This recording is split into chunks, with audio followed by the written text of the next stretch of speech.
கர்த்தராகிய இயேசு கிறிஸ்துவின் நாமத்தினாலே உங்கள் அனைவரும் வாழ்த்துகிறேன். இன்றைக்கு தியானிக்க இருக்கிற தலைப்பு அப்போஸ்தலர் 24வது அதிகாரம். அந்த அதிகாரத்தை நம்ம தியானித்தோம்னா, பவுல் அவர்களை குற்றச்சாட்டி நியாயாதிபதி இடத்துல குற்றச்சாட்டி அந்த யூதா ஜனங்கள்லாம் அவர்களை அவர் கையில ஒப்பு கொடுக்குறாங்க. அப்போ பவுல் அவர்களை தைரியமா அந்த தேசாதிபதி அவர் அந்த பெலிஸ்த இடத்துல நான் மதம் போதகம் ஒன்றும் செய்யல, தேவ தூஷணம் ஒன்றும் பண்ணலன்னு சொல்லி அந்த பெலிஸ்த கிட்ட தைரியமா அவர் பேசுறாரு.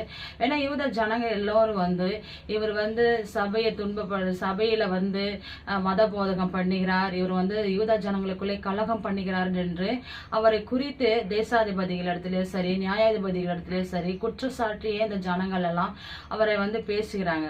பேசும்போது அப்போ பவுல் அவர்கள் தைரியமா பேசுறார். நான் இந்த ஜனங்களுக்குள்ளே ஒரு கலகமும் பண்ணவில்லை, நான் மத போதகத்தை பத்தி நான் பேசல, இயேசு கிறிஸ்து உயிர்த்தெழுந்ததை பற்றி தவிர நான் வேறு வார்த்தைகளை நான் இவர்களிடம் பேசலன்னு சொல்லி பவுல் அவர்கள் பெலிஸ்து இடத்துல சொல்றாங்க. அப்போ அவரை காவல்ல வைக்கும் போது அந்த பெலிஸ்தும் அவங்க மனைவி யூதால உள்ள ஒரு ஸ்திரீ தான் அவங்க மனைவி துசிலான்னு அவங்க பேர் உள்ள அவங்க அடிக்கடி பவுல் கிட்ட பேச வராங்க.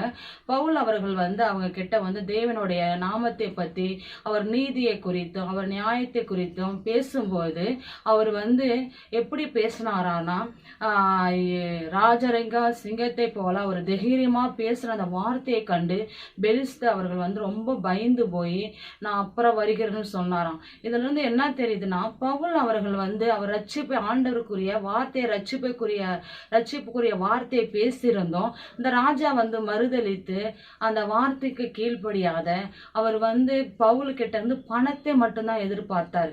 இந்த நாட்களிலும் கூட நம்ம ரட்சிப்பு நம்ம கையில பக்கத்திலே இருந்தாலும் நம்ம ரட்சிப்புக்குரிய மரியாதை தராத பணத்திற்கு மட்டுமே நம்ம முக்கியத்துவம் தருகிறோம்.